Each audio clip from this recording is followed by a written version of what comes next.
Media से लेते हैं। मीडिया क्या, यहाँ पे जब मैं कह रहा हूँ, उस दिन हम INS अरिहंत के बारे में बात कर रहे थे, मैंने बोला था कि नेवी तक वालों को नहीं पता होता कि अरिहंत कहाँ पे। अगर नेवी को नहीं पता होगा तो मीडिया को कहाँ से पता होगा? अगर ऐसा है तो ये कुछ ऑप्शंस हम यहाँ डिस्कस कर रहे हैं, आप देख रहे हैं गौरव स्क्रीन पर। ये असल में कुछ लोग ये समझ रहे हैं कि इस समय डिले हो रहा है भारत की तरफ से।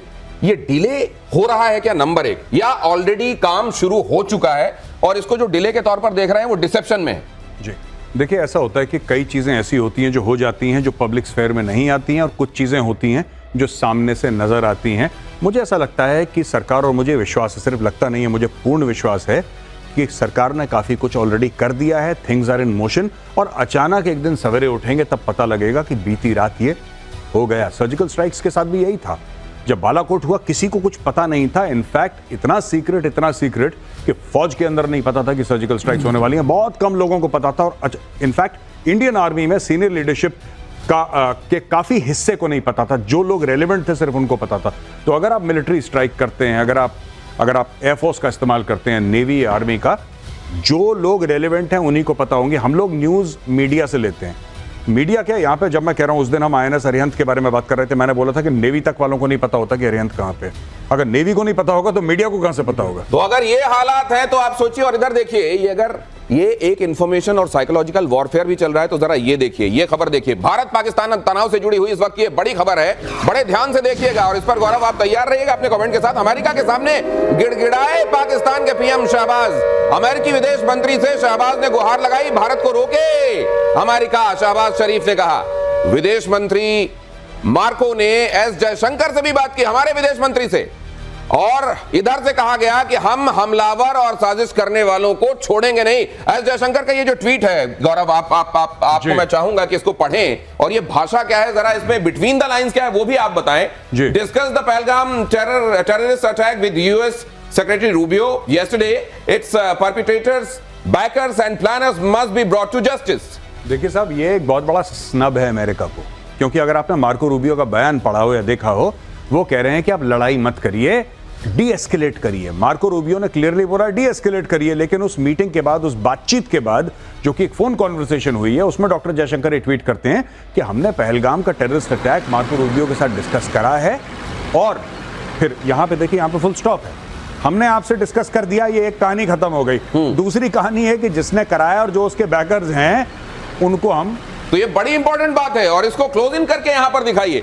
ये कहा जा रहा है कि आप इसमें फुल स्टॉप का मतलब समझिए, ऐसा नहीं है कि वो कॉमा है और कंटिन्यूएशन में सारी बात कही जा रही है। Discuss the Pahalgam terrorist attack with US Secretary Rubio yesterday and there comes a full stop, means the sentence up till here only, period. उसके बाद its perpetrators, backers and planners must be brought to justice। मतलब क्या America ने ये कहा होगा आप restraint करें, आप डीएस्केलेट करें, और यहां से कहा गया होगा माइंड योर बिजनेस, हमको मालूम है कि क्या किया जाना है। हाँ, ये कहा गया। यही मैं कह रहा हूं। मैं ये कह रहा हूं कि इस ट्वीट में दो सेंटेंसेस हैं, और पहले सेंटेंस और दूसरे सेंटेंस का एक दूसरे से कोई रिश्ता नहीं है, मैं ये कह रहा हूं। तो ये आज का भारत है जिसको ये बताते आता है, वो अमेरिका हो, चाइना हो, खुद को समझने वाले सुपर पावर्स हो, कि हमको क्या करना है वो बताया ना जाए। ये जो कम्युनिकेशन है, ये कम्युनिकेशन बहुत बहुत इंपॉर्टेंट है। और मुझे लगता है विक्रम सर कि ये कम्युनिकेशन के मामले में अगर हम देखते हैं कि पड़ला किधर, S जयशंकर के आगे, तो मुझे लगता है कि पाकिस्तान एकदम ही भूसा दिखाई देता है मुझको, दिमाग के मामले में, कम्युनिकेट करने के मामले में, डिप्लोमेसी के मामले में। आपने दो लाइन में गागर में सागर का समावेश हो गया है। S जयशंकर साहब ने जो फरमाया है उस पर सभी कुछ समाहित है। बिस्मार्क ने कहा था, right politely, speak diplomatically, one observes the rules of politeness even in the declaration of war. युद्ध की घोषणा में शिष्टाचार का, हम लोग पाकिस्तान की तरह थोड़ी ही हैं कि हम उतर आए गाली गलौज के ऊपर। लेकिन आप कहाँ देखें, S जयशंकर परिमार्जित, परिष्कृत भाषा, संतुलित भाषा, और पाकिस्तान की भाषा ले लीजिए, उनके मेंबर्स ऑफ पार्लियामेंट की भाषा ले लीजिए, वो तो गाली गलौज में लगता है अंताक्षरी के पारंगत गोल्ड मेडलिस्ट हैं, और यहाँ हमारे सामान शिष्टाचार। सर वहां एक शब्द बड़ा यूज हो रहा है, मैं वहां की मीडिया में, खासतौर से प्रिंट मीडिया में क्या इस्तेमाल हो रहा है वो देख रहा हूं। गौरव, एडवेंचरिज्म बहुत इस्तेमाल करते हैं, वो क्यों करते हैं ये भी आप बताइएगा, लेकिन उससे पहले जरा ये देखिए, हाफिज सईद, मसूद अजहर, इनको किसी जैसे कहीं पर अगर कुछ होता है और मां को दिक्कत होने लगती है ना, अपने बच्चों को लेकर छिपाने छिपने की स्थिति आ जाती है। देखिए कितना वात्सल्य उमड़ रहा है इन टेररिस्ट के लिए। आतंकी हाफिज सईद की सुरक्षा को लेकर पाकिस्तान बेचैन है। पाकिस्तान ने आतंकी हाफिज सईद का ठिकाना बदला। लाहौर की सुनसान कोठी से आबादी वाले इलाके में शिफ्ट किया कि अगर कहीं कोई एक्शन हो तो कम से कम आबादी को देखकर शायद एक्शन लेने वाले सोचें। हाफिज की सुरक्षा में पाकिस्तान ने एसएसजी कमांडोज लगा दिए। अब आप देखिए, टेररिस्ट को बचाने के लिए, टेररिस्ट को सहेज कर रखने के लिए पाकिस्तान हमेशा कितने जतन करता है देखिए, और फिर कहता है कि नहीं हम तो खुद आतंक के सताए हुए हैं। ये एक तरफ किया जाना, और ये हम यूं ही नहीं कह रहे हैं, ये जब आप देख रहे हैं तो अब जरा कुछ और भी मैं आपको दिखाता हूं, जरा वो भी देखिएगा आप। ये तस्वीरों के जरिए आपके सामने रखने की कोशिश करता हूं मैं, जहां पर आप ये देखेंगे कि एक्चुअली इनका प्लान क्या है। क्या ये एक तरफ आईएसआई के मुखिया को अपना एनएसए बना रहे हैं, उस पर तो मैं बाद में आऊंगा, लेकिन वहां के जो पूरी दुनिया में घोषित आतंकी हैं उनको बचाने के लिए ओसामा बिन लादेन एबटाबाद में मारा गया था, लेकिन उसके बाद बहुत सारी रणनीति छुपाने को लेकर भी वहां पर बदली गई है। जरा उसको देखते हैं, आइए जरा यहां पर फ्लैश कीजिए, आइए बताते हैं कि किस तरीके से सुरक्षाएं बदली गई हैं। अरे दाऊद इब्राहिम को छिपा कर रखा हुआ है, मसूद अजहर को, हाफिज सईद को कैसे प्रोटेक्ट किया जा रहा है जरा देखिए। और ये जरा गौरव आइए और समझाइए, मुझे लगता है ये बड़ा चेंज है, क्योंकि हम जब देखते हैं एबटाबाद वाले मामले में तो एक ऐसी जगह थी जहां उसको एक तरीके से फ्लैट देकर रखा हुआ था, लेकिन अब ये जो जगह है ये बस्ती वाला इलाका भी है और ये बंकर वहां बनाकर छिपाया गया। मतलब एक तो कि अगर कार्रवाई हो तो कोलैटरल डैमेज भी हो जी, और साथ में शायद बस्ती देखकर लोग गुरेज करें, और वहां पर अब कोई अपार्टमेंट नहीं है, बंकर है। मतलब किस तरीके से इन्होंने अपने आतंकियों को छिपाने के लिए स्ट्रैटेजी बदली, जरा वो समझाएंगे। आप बताइएगा कहां जूम इन करना है, जूम आउट मैं करूंगा। नहीं, बिल्कुल यही वाला इलाका है जी। ये जो गौहर मोहल्ला है जिसके बारे में बात कर रहे हैं लोग जी। अब ये देखिए ना, ये जो हाफिज सईद का घर, ये जौहर मोहल्ला है, तो ये वाला जो इलाका है, और अगर आप पूरे इलाके को देखें, हाईली मतलब हाई डेंसिटी वाला इलाका है, यहाँ पे पॉपुलेशन बहुत ज्यादा है, यानी कि कोई भी अगर आएगा लोग आराम से। अच्छा, जो हाईली डेंसली पॉपुलेटेड जो इलाके होते हैं उसकी खासियत होती है कि वहां पे रात दिन आवागमन चलता है। फेमिलियर लोग जो वहां के रहने वाले होते हैं, यानी कि कोई अनजान शख्स 2 मिनट में पहचाना जाएगा। ये देखिए साहब, ये मस्जिद है, यानी कि मस्जिद में भी लोग हैं। ये मस्जिद किसके कंट्रोल में है? मस्जिद इनके कंट्रोल में है। ये मदरसा जो है किसके कंट्रोल में है? हाफिज सईद के कंट्रोल में है। और ये जो रिहायशी इलाका है, ये कौन है? यहाँ पे पूरी इनकी टीम रहती है और बंकर इन्होंने यहाँ पे बना रखा है जो उनका घर है। तो यानी कि ही इज प्रोटेक्टेड। आईएसआई और एसएसजी स्पेशल सर्विसेज ग्रुप जो है पाकिस्तान आर्मी का, उसके कमांडो डिप्लॉय कर रखे हैं और ये लोग प्रोटेक्ट कर रहे हैं। अच्छा, ये बताइए कि ये तो यहाँ पर आकर छिपा हुआ है, हाँ जी, असीम मुनीर कहाँ छिपा हुआ है? Why is he missing in action? अब देखिए, आप 7 दिन पहले परेड के लिए गए थे, वो अभी तक आए नहीं है। 7 दिन से परेड चल रही है। वो परेड करते करते कहीं लंदन या कहीं और तो नहीं निकल गए? क्योंकि घर वालों को तो परेड कराई दी उन्होंने बाहर के देशों में। जी, घर वाले पहले भेज दिए थे इन लोगों ने अपने जितने, और सिर्फ आसिम मुनीर नहीं, इनके टॉप 3 स्टार जनरल्स ने, लगभग सभी ने, सबके घर हैं बाहर और सबके बच्चे और सबकी बीवियों के डुअल नेशनैलिटी है। कोई ब्रिटिश सिटीजन है, कोई अमेरिकन सिटीजन है। पाकिस्तान का लॉ अलाउ करता है डुअल सिटीजनशिप। सब लोगों ने अपने लोगों को बाहर भेज दिया, पैसे डॉलर जेवर लेकर। ये पैसे डॉलर जेवर लेकर अगर उनको वहां, ये देखिए आप, ये वहां की फौज है। ये इसीलिए कहा जाता है कि बाकी जगहों पर किसी एक मुल्क के पास उसकी सेना होती है और यहां पर एक सेना के पास उसका मुल्क है। ये कितना बड़ी आयरनी है। और वहां की आवाम को इतने सालों में, इतने दिनों में ये समझ में नहीं आया कि क्या खेल हो रहा है। ये बहुत बड़ी आयरनी है दिनेश। एक बार इन्होंने, आपने इनकी मीडिया सुना होगा कि ये बनिए वर्ड का इस्तेमाल किया था हिंदुस्तान में। ये बनिए, असली बनिए तो ये है। 1.5 लाख करोड़ का बिजनेस करते हैं, ये आर्मी बिजनेस करती है। ये आर्मी बनी वाली आर्मी हो गई है। नहीं तो ये तिजारत के लिए है कि प्रोटेक्शन के लिए? प्रोटेक्शन के लिए कहां? और ये सारा पैसा अपना जो है विदेश में भेज देते हैं। आप किसी जनरल को उठा के देख लीजिए, उसके बच्चे यहाँ नहीं पढ़ते हैं। उसके रिटायरमेंट के बाद आपने किसी को देखा अपने देश में रहते हुए? ये किस तरह की देशभक्ति है? और देश को लूट रहे हैं ये। सर एक चीज और, ये इसी नक्शे के हवाले से, ये नक्शा एक बार और डालिए डीजीपी सर, आपसे मैं ये जानना चाहता हूं। देखिए, मस्जिद, मदरसा, अमूमन इन जगहों का देखिए, जब नाम रखते हैं तो लश्कर तैयबा, जैशे मोहम्मद, ताकि उसमें वो जो फील आए ना, वो धर्म वाला फील आए, मजहब वाली फील आए। और देखिए मदरसे और मस्जिद का इस्तेमाल असल में किस तरीके से किया जाता है वो भी देखिए आप। ये इनकी हकीकत है सर। दिनेश जी, ये 36 साल मैंने इसको फर्स्ट हैंड देखा है। ये इलाके ऐसे होते हैं, इनको यहाँ होता है कम्यून लिविंग। अगर मैं आपके आंख पे पट्टी बांध करके कुछ ऐसे इलाके में पहुंचा दूं, आप ये समझ नहीं पाएंगे कि कम्युनिज्म आप कहाँ पर है, बांग्लादेश में है, पाकिस्तान में है या हिंदुस्तान में है, और उसका उद्देश्य होता है, ये कोई इत्तेफाकन नहीं। अगर वहाँ पे कोई हरकत होगी 2 किलोमीटर पे, जैसे आपने कमांडोज भेजे, वो मालूम पड़ेगा स्थिति असामान्य है, अननेचुरल है, खतरे की घंटी, वो सिस्टम ऑफ अलर्टनेस चालू हो जाए। सर मान लीजिए कि यहाँ पे ये बंकर बना हुआ है, अब बंकर बस्टर मान लीजिए ले जाते हैं, और बंकर बस्टर इस जगह पर अगर यूज होता है तो फिर जाहिर है कोलेटरल डैमेज बहुत होगा। कोलेटरल तो डैमेज फिर इस होगा। तरह की जगहों पर, इस तरह के लिए तो ये तो बड़ा, ये उन्होंने अपनी तरफ से बड़ा चतुराई वाला काम किया है। नहीं, शिखंडी आगे कर दिया इन्होंने, शिखंडी आगे कर दिया, शिखंडी आगे कर दिया। ये देखिए, क्या गौरव आप ऐसा मानते हैं? जो आप कह रहे हैं ना कि collateral damage, line of control के पार जो विलेजेस हैं, पाकिस्तानी आर्मी गांव के बीच में तो उनकी गन पोजीशन है। ये तो पाकिस्तानी आज से नहीं है, जब मैं था फौज में 1998 में, when I was there in the army along the line of control 98-99 में, तब मैंने यही देखा था। हमारे बिल्कुल पार जो गांव थे, पुंछ इलाके में था मैं लाइन ऑफ कंट्रोल पे, तो जो पीओके में गांव थे, ऑक्यूपाइड एरियाज जो हैं, पाकिस्तान ऑक्यूपाइड कश्मीर, वहां पे गांव थे, उनके बीच में उन्होंने अपनी मीडियम गन्स लगा रखी थी कि अगर हम फायरिंग करेंगे वो हमारे ऊपर गोलीबारी करेंगे। जब हम उनके ऊपर गोलीबारी करेंगे, जिसको फौज में काउंटर बॉम्बार्डमेंट कहते हैं, तो गांव में गिरेगी, फिर दुनिया के बारे में रोएंगे कि साहब ये गरीबों को मार दिया। अब ये देखिए अगर ये जिसको कहा जा रहा है कि शिखंडी को आगे कर दिया, क्या किया जा रहा है ये देखिए, और यहां पर किस तरीके से बचाने की जुगत लगाई जा रही है इन आतंकवादियों को। और मुझे ये लगता है कि अभी 9 तारीख को, अब जैसे मोहम्मद मौलाना मसूद अजहर ये भारत की जेल में था, आप जानते हैं कंधार के बाद इसको छुड़ाकर ले जाया गया। ये मसूद अजहर को लेकर बड़ी खबर आपके सामने रख रहा हूं। आतंकी मसूद को बहावलपुर में आईएसआई के सेफ हाउस में छिपाया गया, जैश के आतंकी कैंपों से भी आतंकियों को शिफ्ट किया गया है। ये इसके बाद मुझे लगता है किस मुंह से ये दुनिया से ये कहते हैं कि नहीं हम तो खुद आतंक के सताए हुए हैं और आप एक काम करो, हमको मदद देते रहो, जिसको आप भीख कहते हैं। जी देखिए, इनका ये कहते हैं कि हमारे 80,000 लोग मार दिए। ये पाकिस्तानी अक्सर ये कहेंगे, जब भी आप बात करेंगे ना आतंकवाद की, तो कहेंगे साहब हम खुद आतंकवाद के सताए हुए हैं, हमारे 80,000 लोग मर गए। Fact of the matter is, ये 80,000 लोगों को मारने के लिए इन्होंने अमेरिका से पैसे लिए हैं। तो जब आपने पैसे पकड़ लिए करीब 35 अरब डॉलर, फिर आप रो क्यों रहे हैं?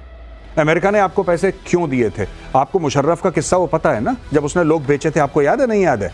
लोग बेचे थे 4,000 आम पाकिस्तानियों को, जिनका अलकायदा और इस्लामिक स्टेट से कोई लेना देना नहीं था। कोई कबाब बेचने वाला, कोई फल बेचने वाला, कोई दुकान में नौकर, कोई म्यूनिसिपैलिटी में काम करने वाला, आईएसआई उसको पकड़ के ले गई, उसको मारा, बोल तू अलकायदा का है, मारा, बोल तू अलकायदा का है। उसने बोला ठीक है साहब मारना बंद करो, मैं अलकायदा का हूं। अंगूठा लगाया, 4-4, 5-5 हजार डॉलर में एक आदमी बेचा मुशर्रफ ने।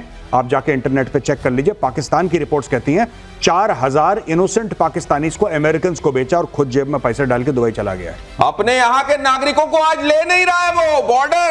बॉर्डर पर, अटारी पर पहुंचे हुए हैं लोग, क्योंकि जिनका वीजा खत्म हो गया, उनको जाना था, टाइम जब खत्म हो गया तो सरकार ने खुद ले जाके उनको वहां खड़ा किया कि भाई इनको ले लो अंदर। कहा जा रहा है कि ऐसे लोग करीब 50 तो वहां पर वेट कर रहे हैं कि भाई बॉर्डर खोलो, हमको अंदर ले लो। कह रहा हम नहीं पहचानते। अगर ये बेचने वाली बात है तो ये उसमें स्टैंप भी लगाती है कि उनके लिए अपने नागरिकों की जान कितनी मूल्यवान है। हमले के डर से भागा पाकिस्तानी आर्मी चीफ। जरा देखिए, पाकिस्तानी आर्मी चीफ हसीम मुनीर का आता पता नहीं, रावलपिंडी के आर्मी हेडक्वार्टर में नहीं है हसीम मुनीर के परिवार के साथ विदेश भागने की खबर। क्या ये संभव हो सकता है विक्रम सर? आपको लगता है ये हुआ होगा? हो सकता है चला गया हो, भाग गया हो। बिल्कुल, आप याद करें कल हम लोगों ने डिस्कस किया था, जनरल आगा मोहम्मद याहिया खान शराब पी रहे थे, नूरजहां की गजलें सुन रहे थे और वहां बांग्लादेश निकल गया। और जब कहा बोलने को तो शराब के नशे में लार टपक रही और वो कह रहा है मेरे अजीज हम वतनों, एक जंग हार जीतने के लिए छोटी मोटी शिकस्त होती ही है। मतलब जो नशे में है, जो मूर्छित है, जो हिप्नोटाइज है। शराब तो हराम मानी जाती है ना। जो हराम जिसके लिए है उनके लिए है, वो दूसरों के लिए, हमारे लिए हराम थोड़ा ही है, अयू उनके लिए थोड़ी नहीं। तो ये जो मौलाना तैयार करते हैं कट्टरपंथी, जो जाके बंदूकों से दूसरों का हत्या करते हैं, वो तो बड़ी हलाल हराम की बात करते हैं। आप जनरल याहिया खान की छोड़ दीजिए, आप टॉप जो एक्सपीरियंस है पंजाबी आर्मी ऑफिसर्स, उनकी आप भूल जाएंगे हराम और हलाल क्या है। इसके ऊपर छोड़ ही दें, क्योंकि उनकी चर्चा करना तो भी। क्या ऐसे में असीम मुनीर के लिए देश छोड़ के भाग जाना भी हलाल है? देखिए साहब, वो उनके सारे के सारे आर्मी चीफ रिटायर होने के बाद देश से भागते हैं। आसिम मुनीर इन सर्विस देश से भाग गया तो इतनी बड़ी बात नहीं, भागने का एक चलन है वहां पे। अगर आप देखें, अशफाक परवेज कियानी ऑस्ट्रेलिया में बैठे हैं, रहील शरीफ जो हैं वो बैठे हैं सऊदी अरेबिया में। परवेज मुशर्रफ की डेथ कहां पे हुई? पाकिस्तान में नहीं, दुबई में डेथ हुई। तो इसमें आपको ये जनरल बाजवा वो यूरोप में हैं। तो जब इनका कोई भी आर्मी चीफ पाकिस्तान में नहीं है तो साहब ये चला गया तो कौन सी बड़ी बात? क्या ऐसा नहीं लगता सर कि ये लोग बेशक रिटायर हो जाएं, श्रीवास्तव सर, इनको पनिश किया जाना चाहिए, और एक बार इनको पनिश किया जाना अगर शुरू हो जाएगा तो उसके बाद आतंक की जड़ पे हम प्रहार होगा। आपने मुंह की बात छीन ली। हम यही कहना चाहते थे और हम लोग यही कह रहे हैं कि चाहे रिटायर हो चाहे सर्विस में रहे हो, असली आतंकी तो यही हैं। इनको ढूंढ ढूंढ के मारो, इनको मारना बहुत जरूरी है, जिससे जो पैसे लेके भाग रहे हैं अपने ही देश के या लोगों को बेच के जो पैसे आ रहे हैं, वो खाने का टाइम नहीं मिले। ये खाने का टाइम नहीं मिलेगा। रिटायर बेशक हो जाए, वहां जाओ ढूंढ के मारो, ये करना पड़ेगा इनके साथ। भारत के हमलों की आशंका से पाकिस्तान शेयर बाजार में क्या हो रहा है जरा देखिए, हाहाकार मचा हुआ है। कराची स्टॉक एक्सचेंज में गिरावट का दौर जारी है। 2 दिनों में 5000 से ज्यादा अंकों की गिरावट हुई है। अब यहां पर देखिए 5000 अंकों से ज्यादा की गिरावट, और अब बताया जा रहा है कि लगातार गिर रहा है बाजार। तो बाहर की दुनिया के लिए फायरवॉल लगा दिया गया है कि ये पता ना चले कि और कितना गिर गया ये, और दुनिया की निगाहों में कितने गिर जाएंगे ये तो खैर आप जानिए, लेकिन सेंसेक्स इनका वहां का कितना गिर गया है जरा ये देख लीजिए। और अब देखिए एक तरफ हालत ये है और दूसरी तरफ क्या तैयारी चल रही है देखिए भीख मांगने की। 9 मई को अंतरराष्ट्रीय मुद्रा कोष IMF की बैठक होगी। पाक को IMF से 1.1 अरब डॉलर मिलने की आस है। कटोरा लेकर खड़े हो गए। 30,890 करोड़ पाकिस्तानी रुपए की भीख पर निगाहें हैं। मार्च 2025 तक पाकिस्तान का IMF पर 8.3 बिलियन डॉलर ऑलरेडी बकाया है। तो कुल मिलाकर ये जो पैसा दिया जा रहा है ये डूबत खाते में जा रहा है। लेकिन एक बार फिर कटोरा लेकर खड़े हैं, इधर जंग की बातें कर रहे हैं और 9 मई को भीख की तैयारी भी हो रही है। ये दोनों चीजें नहीं, इन्होंने चाइना से भी अभी करेंसी स्वैप की बात करी है 1.4 बिलियन डॉलर्स की, कि हम तुम्हें पाकिस्तानी रुपए देंगे, तुम चाइनीज करेंसी दो। ये अलग मैटर है, वो अलग मैटर है। ये 3 जगह से भीख की, एक सऊदी अरब से भीख मांग रखी है इन्होंने 2 अरब की कि आप ये दे दो। ये आपने अभी स्टोरी ब्रेक करी है, ये IMF वाली स्टोरी है। और अभी इन्होंने 1.4 billion dollars worth of currency swap बोला है कि हम आपको पाकिस्तानी रुपए देंगे, आप हमें चाइनीज करेंसी दो। ये 3-4 जगह एक साथ भीख मांग रहे हैं, एक जगह भीख नहीं मांग रहे। आपको लग रहा है एक से मांग रहे, नहीं।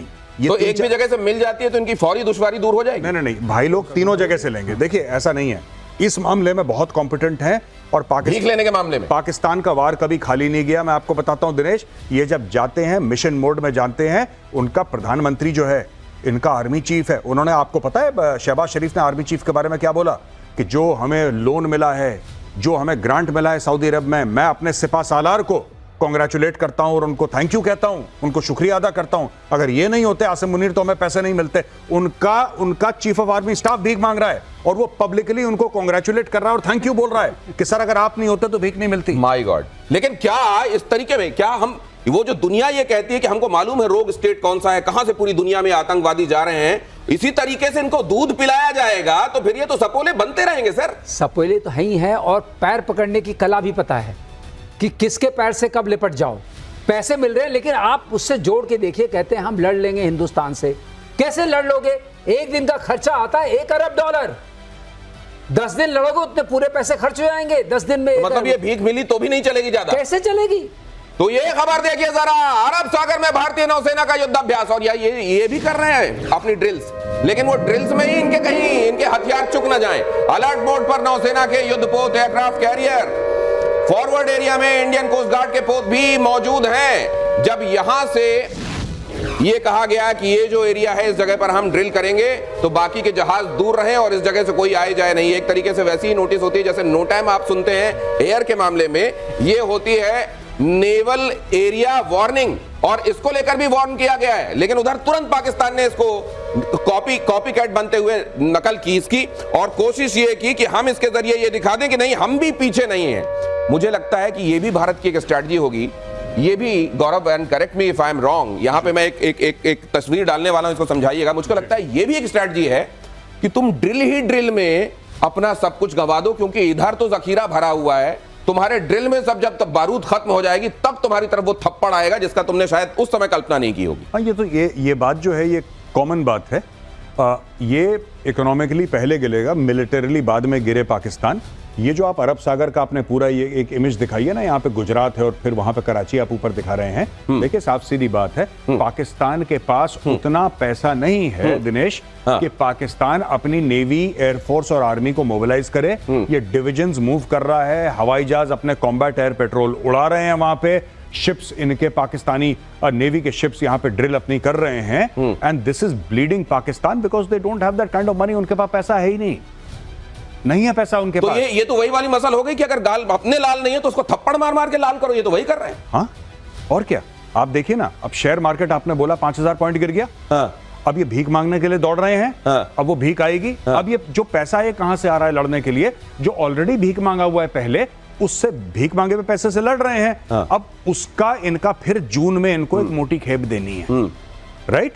अब ये मई हो गया, अगले महीने इनको एक मोटी खेप अरबों डॉलर की वापस देनी है। मुझे तो एक टाइटल दिखाई दे रहा है किताब का जी। एक किताब का टाइटल दिखाई दे रहा है, द बेगर वॉरियर।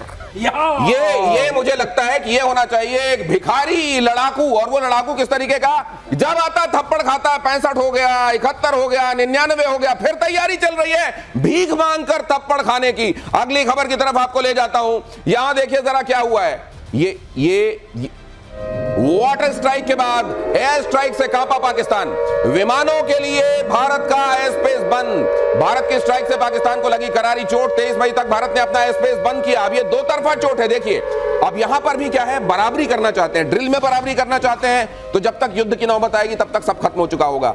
भीख अगर मिल भी गई तो 10 दिन से ज्यादा वॉर सस्टेन नहीं कर पाएंगे। यहां पर यह भी देख लीजिए कि ये जो कोशिश चल रही है, ये जरा देखिए क्या किया। पहले पाकिस्तान ने अपना स्पेस भारत के जहाजों के लिए बंद कर दिया, तो भारत ने इधर जवाब में अपना स्पेस बंद कर दिया।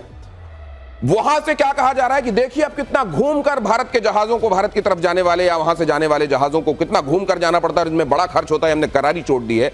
असल में जब कोई किसी के स्पेस का इस्तेमाल करता है, ये बताएंगे एयर वाइस मार्शल, तो उसको